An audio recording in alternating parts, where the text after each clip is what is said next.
2 মাস আগেই এসব জানতাম, তাহলে আমি 2 মাস আগেই আমার বোনকে নিজে গিয়ে তোমার বাসায় রেখে আসতাম। ঠিক আছে ভাইয়া, আপনি ভেবে দেখুন, ব্যবহার ভালো হলে কোনো সম্পর্ক কখনো খারাপ হয় না। আর কতদিন তুমি এখানে থাকবে?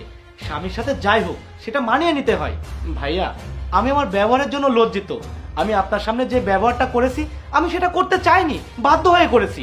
আর আপনার বোনের যদি ইচ্ছা হয় আর ক্ষমা চাই তবেই আমার সাথে যেতে পারে, না হলে সম্পর্ক এখানেই শেষ।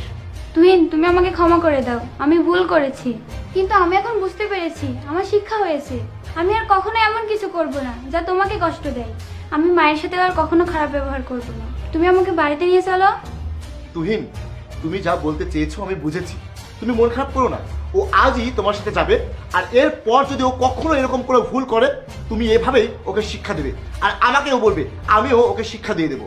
তুমি বসো, আরে যা, তুমি খাবারের ব্যবস্থা করো, যা বসো ভাই, বসো।